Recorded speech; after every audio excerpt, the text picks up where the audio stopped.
Hello and welcome to the iconic 1989 BMW M3, the car that shaped BMW into the company we know it as today. So today we are going to look at how this vehicle performs in its standard shape once it is fully upgraded, as well as engine swapped in Gran Turismo 7. So if you guys do go on to enjoy this video and want to see more just like it, well, hit that subscribe button.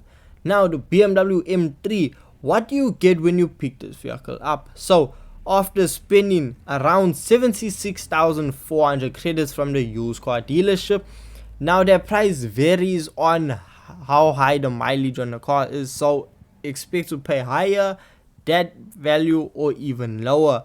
The BMW M3, what do you get for that price tag? You get a 2.3 liter inline 4-cylinder engine that produces 212 brake horsepower with a weight of 1,200 kgs.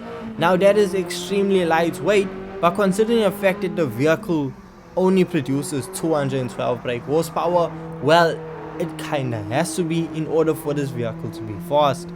Now what does these figures mean when you drive around circuit? So when it comes to cornering, something that may actually throw you off is how soft the vehicle suspension is.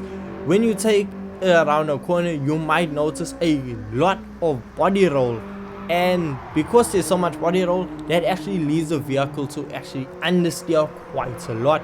But because this is a BMW at the end of the day, the car, if you accelerate too soon when coming out of a corner, well, you're gonna notice that rear end trying to overtake you. You might have to fight a little bit to keep it in line, because that's just what BMW does, and this is the first BMW to really do that. So the M3 first appeared in 1985 and was a road car developed by BMW's M division, because they took the touring car that absolutely dominated the DTM series by just making it more street legal. Now when I say it dominated the DTM series, the vehicle won 5 out of the 10 races. Now the BMW M3 is insanely good when it comes to actually slowing down. The braking system on this BMW is absolutely insane. It is too good, in fact, for how much power the vehicle produces. Now around Kyoto Driving Park, coming down the straightaway, you might notice that you're going to be doing around just under 200 kilometers per hour, but when you slam on that brake, whoa, does this car stop almost instantly. The braking system is so good that it actually caught me off guard. But the BMW in its standard form is still a fun vehicle. Now look, this isn't even the top level of performance BMW E30 that we have in the game, because there's still the Sports Evolution version that you can pick up.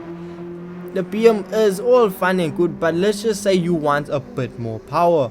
Well, then you can head on over to a tuning shop, and after spending quite a bit of credits, well, in fact, you can end up with 360 brake horsepower and a weight of 983 kgs. So we're taking out less than 300 kgs and putting the vehicle sub 1,000 kgs, which is absolutely incredible. And by upping the brake horsepower by around 150 is a substantial amount. Considering the fact that that's almost doubling the power, is absolutely insane. So now all that we have to do is see how good it is now when we take it back out onto circuit.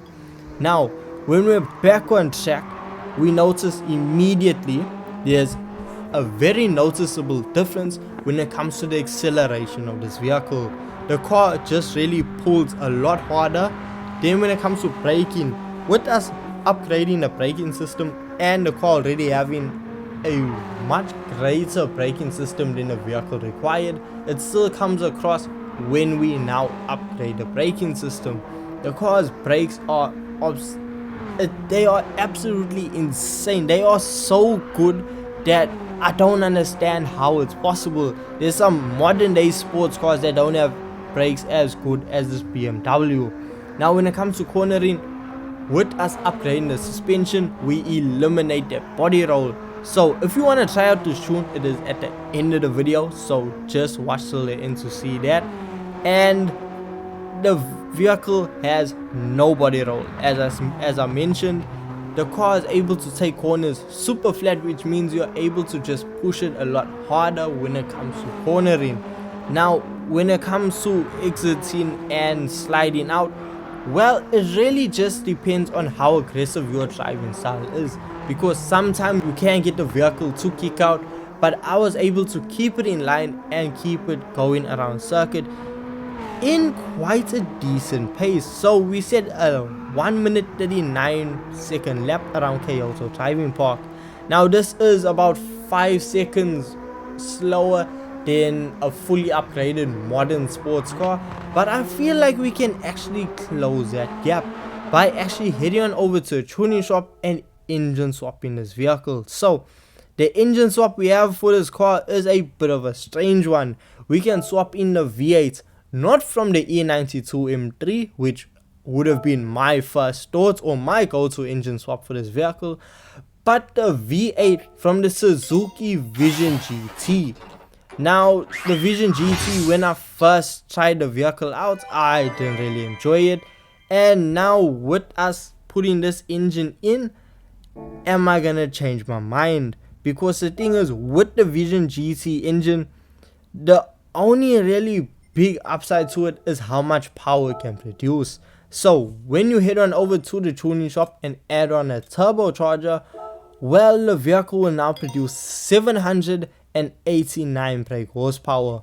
But also by adding this engine swap, the vehicle does add on a few kgs. So now we are back over the 1000 kg mark, and the vehicle is just slightly heavier. Now when it comes to driving the BMW, so it's a bit on the sketchy side, if I'm going to be honest with you. With no traction on, it is a high revving V8 engine, because it's two motorcycle engines that have been glued together. So the vehicle's acceleration is absolutely insane. It is very responsive when it comes to throttle control, and you do need to be careful, because with this, the car bites back quite a lot. The car is always wanting to spin out, to the point where I had to put traction control on to set a super fast lap time, because trying to control this vehicle and to stop the wheel spin from happening with no traction on was almost impossible. But I know one of you watching this video will be just able to control this vehicle and just make it an absolute dream. Now I have tried money grinding with this vehicle by detuning it to 700 performance points, and I was successful in it, but it wasn't the most efficient. Yes, the BMW M3 isn't the best when it comes to money grinding, because the Suzuki's engine isn't the lightest on fuel compared to other Group 3 engines. So the BMW M3 with this engine swap is just so different compared to a standard engine being fully upgraded. The car is a lot more aggressive. The brakes are still able to keep up with the vehicle, but the car almost just can't handle the power. It can't put down the amount of power.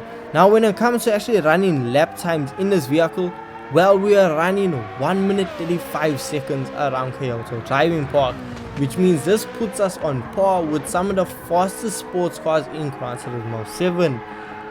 But look, if you want a classic style and a performance, by all means go for this engine swap. But if you're looking for one of the best engine swaps, well, simply this isn't it.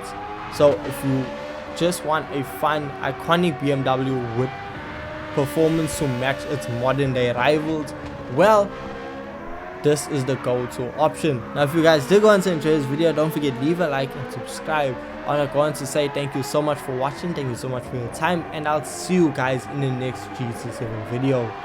Peace.